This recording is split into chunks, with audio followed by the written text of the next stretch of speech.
Somewhere in the North Pacific, about 300 miles off the coast of Alaska, there is a ship the size of a city block that never comes to port.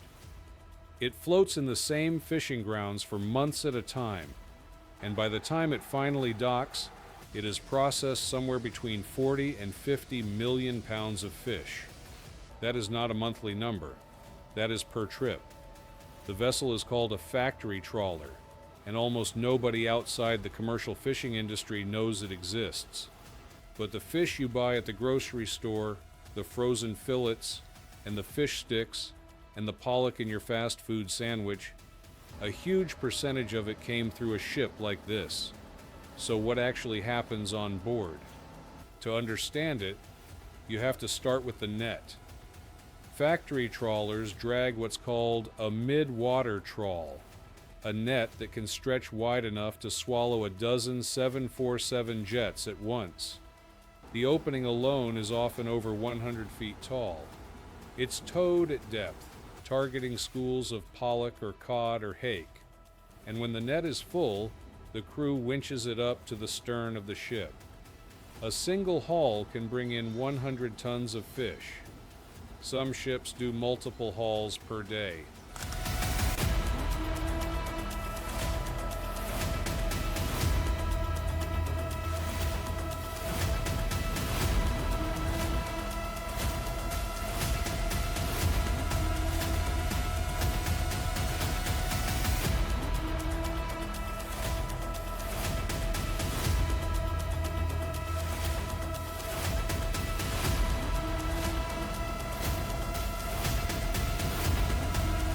The fish come up alive, thrashing in a mass of silver and water, and they flow straight from the net into the factory below deck.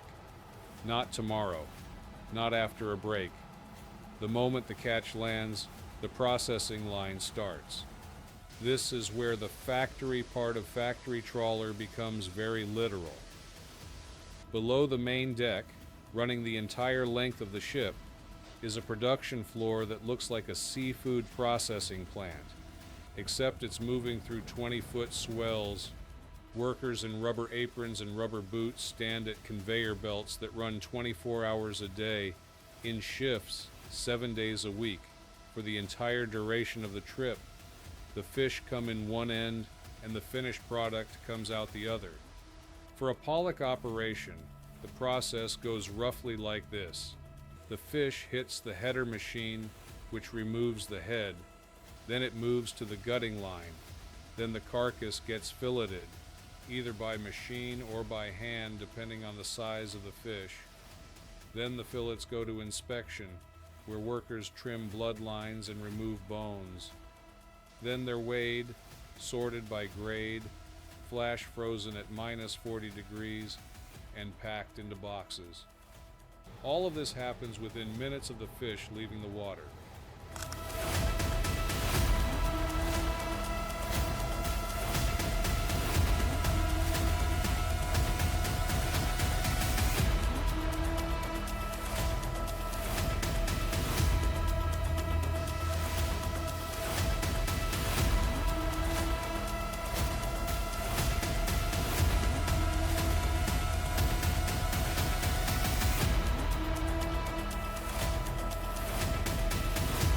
The best ships can process 500 tons in a single day.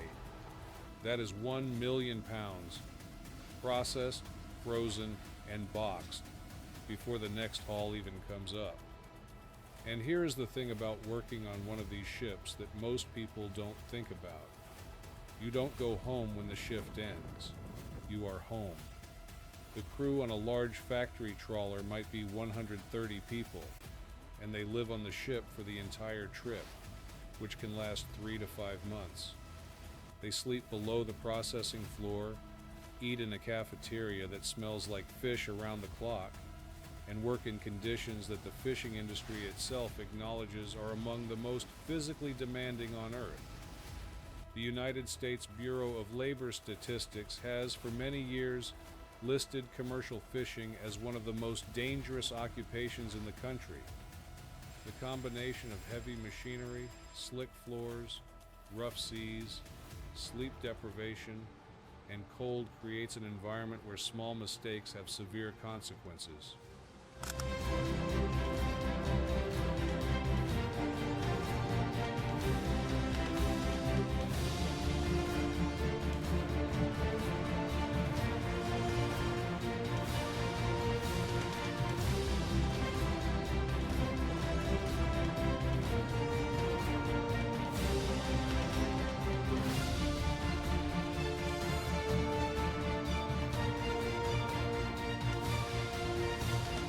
The people who do this work are not doing it for adventure.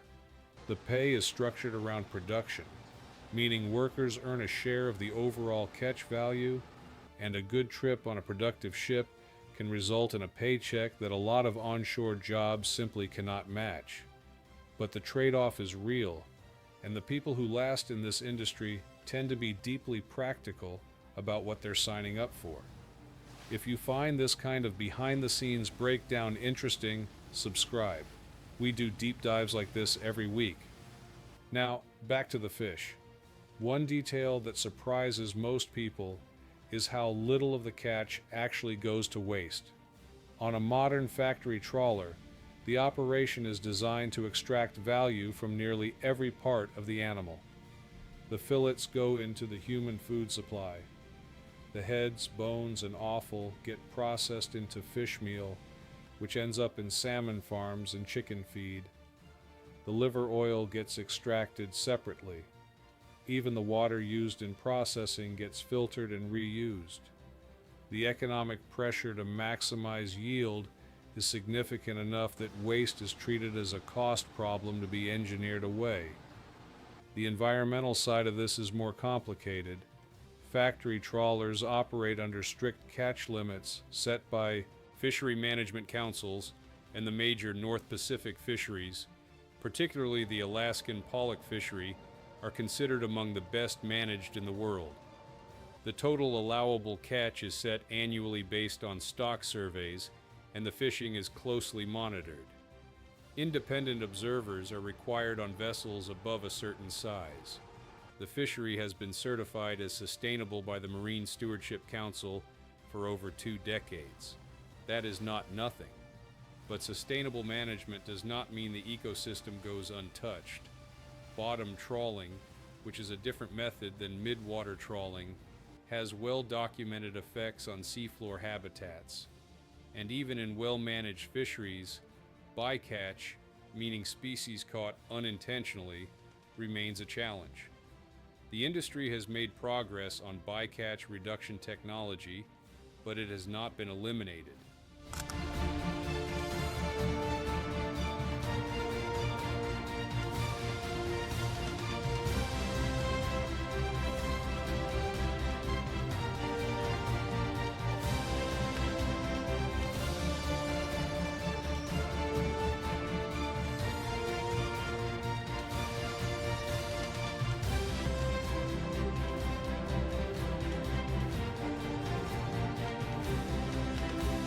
The honest picture is somewhere between the horror story some documentaries paint and the clean certification labels on packaging. Large-scale industrial fishing feeds a significant portion of the world's population, and the fleets doing it are operating within legal frameworks designed to prevent collapse. Whether those frameworks are sufficient is a question scientists and policymakers are still working out. What is not in question is the scale. The global fishing fleet pulls somewhere in the range of 80 to 90 million metric tons of fish from the ocean every year.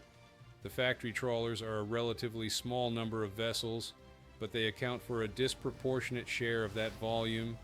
A single ship, crewed by 130 people, processing 500,000 pounds of fish per day for months at a stretch.